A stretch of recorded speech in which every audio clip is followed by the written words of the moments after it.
What's going on, guys? It's your favorite English teacher, Mr. Miles, giving you the tips that you need to be successful in your English class. Listen, today I got something very special for you. So you're gonna wanna make sure that you stay tuned because this tip might actually transform your writing so much that you just better stay tuned. Now tell me this. When you've gotten back those narratives that you've written out in class and you now have a paper filled with red ink, right, from the teacher who's leaving comments telling you what you could do to make your piece so much better than what it is, have you crossed this phrase, show me, don't tell me? Dude, I used to get that phrase written on all of my narratives, and it was because I had this strange ability to only write in simple sentences. That means like one complete thought per sentence, right? And that is so elementary. You're beyond that. And you know what? Even if you're not beyond that, I'm gonna show you in this video how to correct that. Listen, in each sentence, you need to consider using your 5 senses. Now, what do I mean? Well, I mean your 5 senses. That's exactly what I mean. You're smelling, you're seeing, you're hearing, you're tasting, you're touching. Those senses, try to use them within every sentence so that you can allow your reader to paint vivid pictures in their mind where they can connect to things from their own life. You see, your words alone do not hold much weight because they're just words. But without the reader making those connections, your words will never come alive.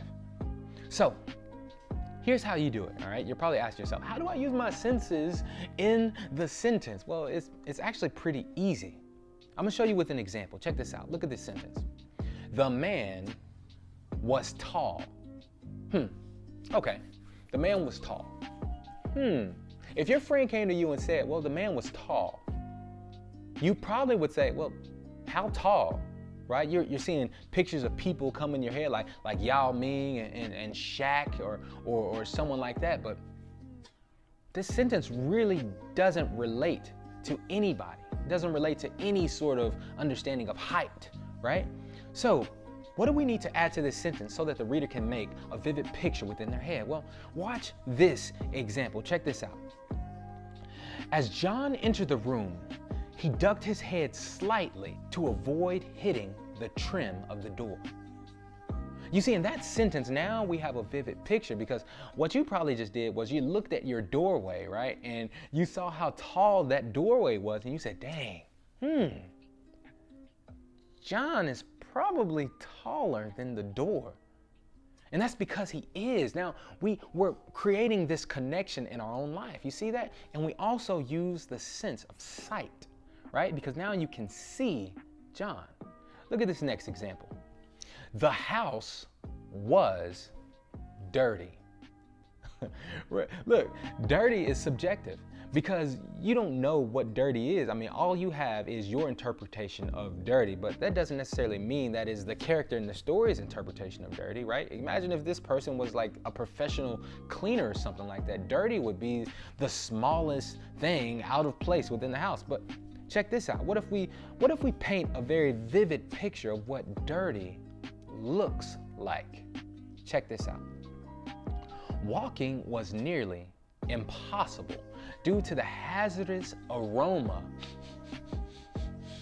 of gym socks and the mountains of trash buildup.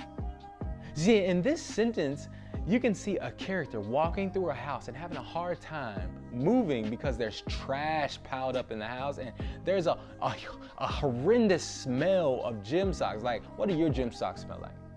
Right? In that sentence, we're making connections to dirty gym socks or the smell of dirty gym socks, and then also like what it looks like to have trash built up in your room, right? Listen to your moms. When they tell you to clean your room, make sure you clean your room.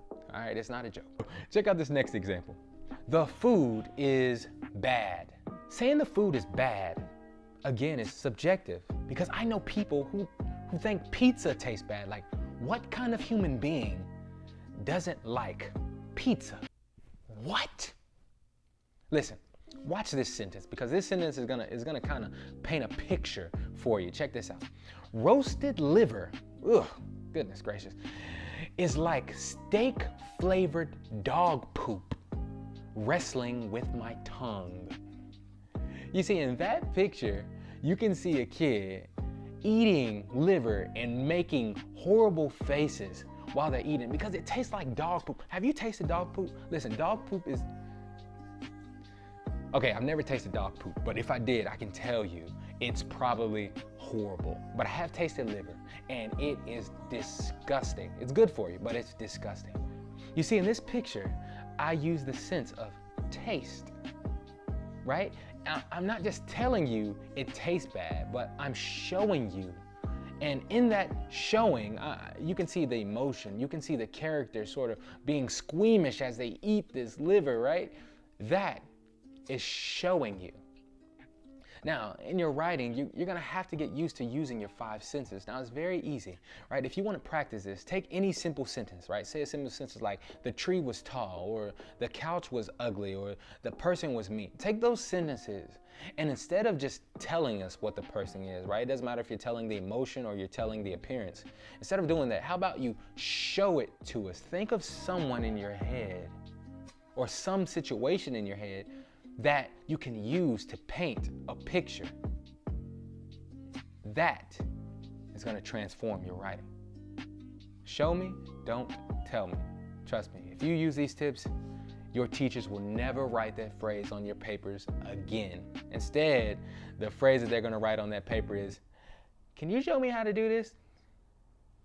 Probably not, because that's what college is for.